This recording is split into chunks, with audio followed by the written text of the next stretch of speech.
Time cannot be influenced by mankind. It gives each of us a beginning and an end, and this makes us question the significance of what comes between.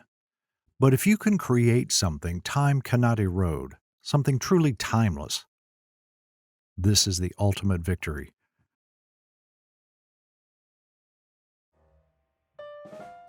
Some decisions have lifelong impacts. George Vaccaro of Cupertino, California, made one small decision that would change his life forever. Instead of renting a car for his European vacation in the summer of 1967, he decided to do something different. He ordered a new Porsche 912 for factory delivery. He and his wife spent 3 happy months touring Europe in their new 912, crossing 10 countries before shipping the car home. Once they returned to the States, George maintained his slate gray Porsche 912 in pristine condition for 54 more years.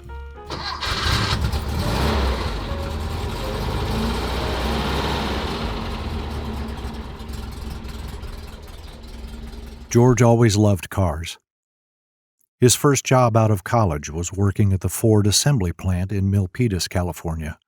After 5 years overseeing labor relations alongside the assembly of hundreds of thousands of Mustangs right outside his office door, George decided it was time for a change.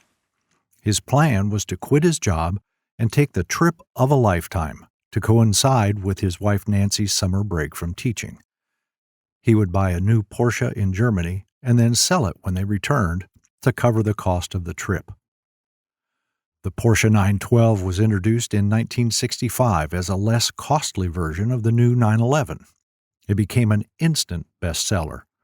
It was in such high demand that the local dealership wasn't very interested in arranging for George's European delivery. Undeterred, he ordered the car through the local office of the California State Automobile Association, now known as AAA, which offered members a car buying service. It was April 3, 1967, George's 27th birthday. He paid $4,570. The Porsche factory soon acknowledged the order and indicated the car would be ready for delivery in mid-June. To help pay for the trip, the Vaccaros sold their 1965 Mustang convertible, then packed their camping gear and traveled to Stuttgart, Germany, to pick up the finished car at the factory.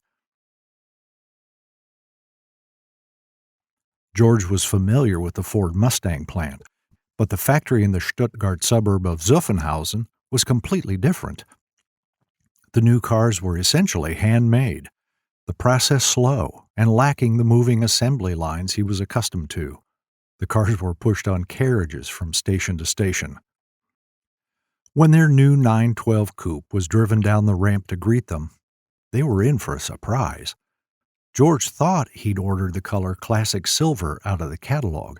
He wasn't sure if he mistakenly thought that's what the color slate was, but they told him that's what he ordered. Thankfully, they liked it, threw their bags and tent in the car, and took off. With a Michelin map and a Frommer's travel guide in hand, and everything packed carefully into their new sports car, the Vaccaros set forth on their European summer vacation. Because a majority of their funds had gone into the purchase of the car, they stayed at campsites everywhere they went for just $1 or $2 a night. They had fun figuring out how to set up their tent for the first time. George also insisted they buy a bucket and chamois so he could regularly wash the car along their journey.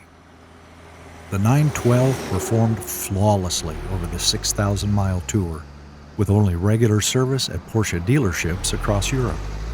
George cherished those 3 months of head-turning, seat-of-the-pants driving, including speeds of 110 miles an hour on the Autobahn, being chased into villages by small children on bikes yelling, "Porsche! Porsche!" and being asked to take photographs with the car. At the end of that summer, the 912 was shipped from Bremerhaven, Germany, to San Francisco, and by this point, the thought of selling the Gray Fox, as he later named it, was inconceivable. George brought it home to Los Gatos, where it was pressed into service as a daily driver. In 1970, the Vaccaros had twin daughters, Michelle and Melissa, and the girls spent a lot of their early life riding in the back seats. George even created sunshades over their car seats to make them more comfortable under the 912's expansive rear window. While settling into family life, the Vaccaros continued their adventures with the car over the next few years, with trips to Lake Tahoe ski resorts in the wintertime and camping under the redwoods in the summer. Then in 1974, with just under 87,000 miles showing on its odometer, George drove his 912 into Elliott's Foreign Car Repair in Los Gatos for a full engine rebuild, all for just under $1,000. By the late 70s, George had bought a larger car for daily use, and the Porsche became mostly a weekend driver for the next 2 decades. While he still took it out for regular Sunday drives on winding back roads, the car spent more time sitting quietly under a cover in his garage as he focused on starting his own business, a Silicon Valley executive search firm. Fast forward 25 years, and all that changed after George retired in 2000. He turned his full attention back to the Gray Fox. He began spending countless hours in his garage meticulously cleaning and polishing his car. He regularly showed up at the local cars and coffee gatherings, and he actively participated in the online 912 BBS bulletin board.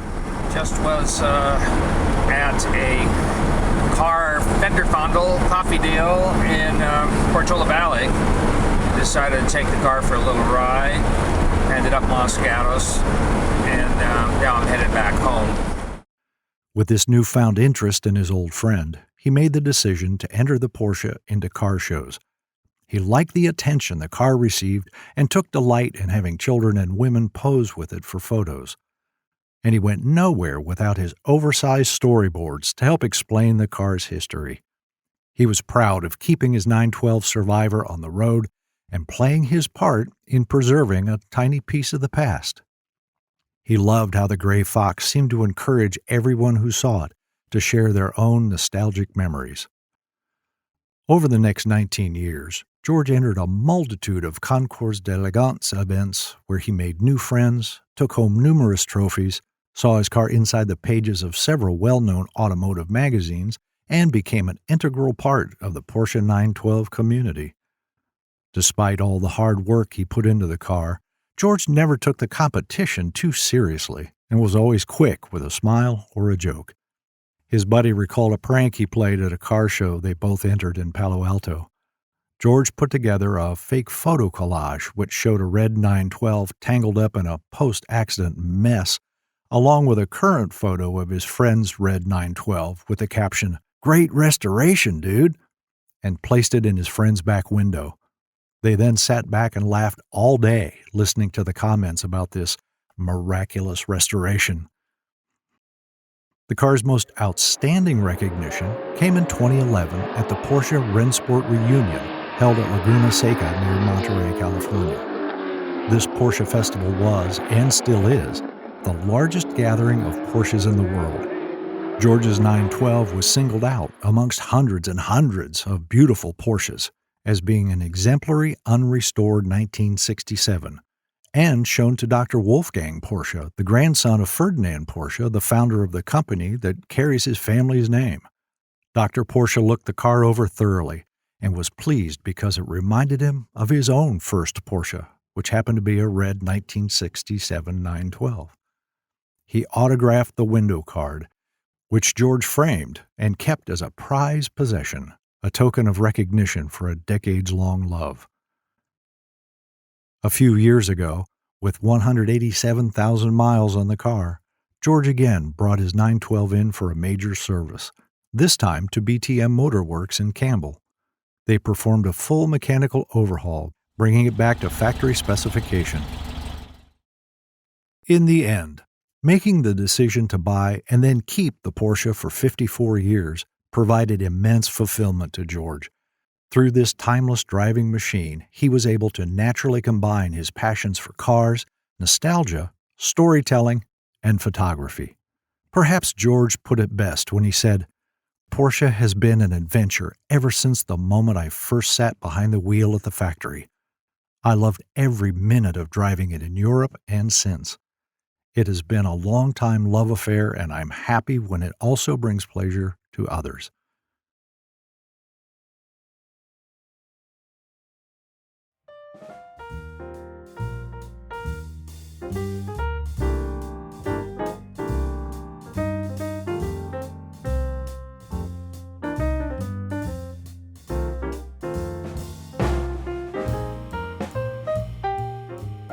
Okay, this is my 1967 Porsche 912, which I purchased and took delivery of at the Stuttgart plant on June 16th, 1967. We left the plant and went on a 10-country, 3-month camping trip with this car. So we were kind of essentially lost for 3 months. And we camped in this tent, which I still have. And basically the camping was not like cooking like we do here and so forth. You could do that, but we didn't. We just pretty much picnicked and ate in little roadside cafes. I ordered this car on April 3rd, 1967, which is my birthday.